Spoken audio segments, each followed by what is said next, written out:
शुक्रवार को भारतीय जनता पार्टी की अधिकृत प्रत्याशी अर्चना चिटनिस के समर्थन में शाहपुरा में आयोजित भाजपा विजय संकल्प रैली और आम सभा में जन सैलाब उमड़ा। रैली और सभा में महाराष्ट्र के उप मुख्यमंत्री देवेंद्र फडणवीस भी शामिल हुए। भाजपा विजय संकल्प रैली का स्थान स्थान पर जोरदार स्वागत हुआ। रैली के दौरान छत्रपति शिवाजी महाराज एवं महात्मा ज्योतिबा फूले की प्रतिमा पर माल्यार्पण किया गया। पूरा नगर जय भाजपा, विजय भाजपा, अर्चना दीदी, देश की नारी, अर्चना दीदी हमारे साथ अनेक नारों से गूंजता रहा। सभा को संबोधित करते हुए देवेंद्र फडणवीस ने कहा, आपको इस चुनाव में अपने मध्य प्रदेश और अर्चना दीदी को मोदी जी के साथ ले जाने के लिए भाजपा को जिताना होगा। समाज की समृद्धि और प्रदेश के विकास के लिए भाजपा को वोट देने की बात भी उन्होंने कही। निश्चित तौर पर आदरणीय नंदू भैया ने भारतीय जनता पार्टी रूपी इस बगिया को सींच कर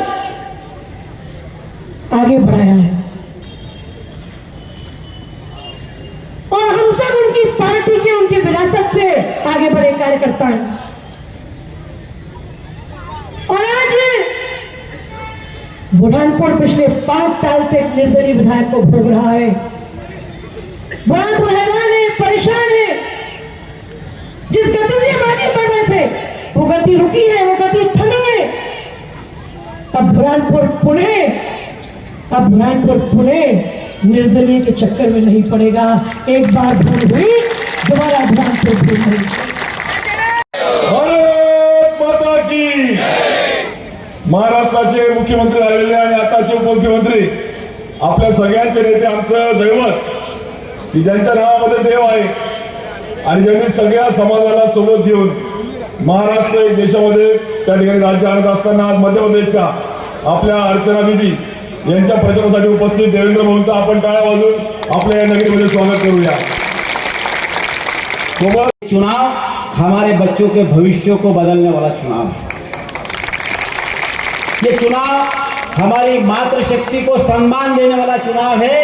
ये चुनाव गरीबों के चेहरे पर चमक लाने वाला चुनाव है, क्योंकि हमारे माननीय मुख्यमंत्री शिवराज सिंह चौहान जी ने हमारे गरीबों के कल्याण की योजनाएं देकर, ऐसा कोई परिवार नहीं है कि जिस परिवार को हमने कुछ न कुछ दिया नहीं। जो सरकार ने हमारे बच्चों के पेट की चिंता करी, जिस सरकार ने हमारे बच्चों की शिक्षा की चिंता करी, जिस सरकार ने हमारी माता और बहनों को धुएं से मुक्ति दिलाने का काम किया है, इज्जत घर देने का काम किया है, और गरीब सपना दिखता था कि मेरा भी कभी पक्की छत का मकान बनेगा क्या, उस गरीब के सपने को साकार करने का काम यदि किसी ने किया है तो भारतीय जनता पार्टी की, शिवराज जी की सरकार और मोदी की सरकार। पका के रखिए।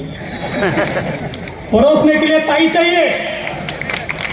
आपने ताई को भेजा कि पकी पकाए खिचड़ी आपकी थाली में लाने का काम हम करेंगे, और यहाँ को सलाम सुफलाम ये पूरे इलाके को करने का काम हम करेंगे।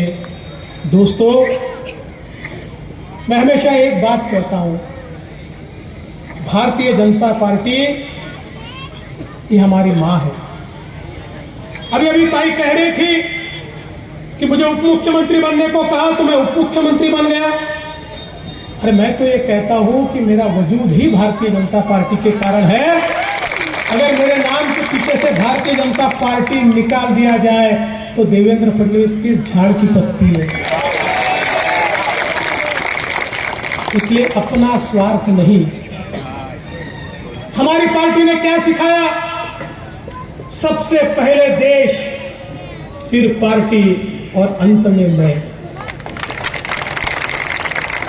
इसलिए आप लोग एक बात ध्यान में रखिए, इस चुनाव में कई बरगलाने वाली बातें होगी, अलग अलग प्रकार की बातें कही जाएगी।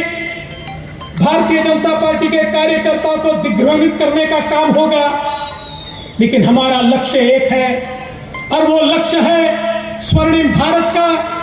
हमारा लक्ष्य है स्वर्णिम मध्य प्रदेश का, और स्वर्णिम भारत और स्वर्णिम मध्य प्रदेश के लिए हमको छोटी मोटी हमारी चीजों को भूलना होगा, हमारे स्वार्थ को भूलना होगा।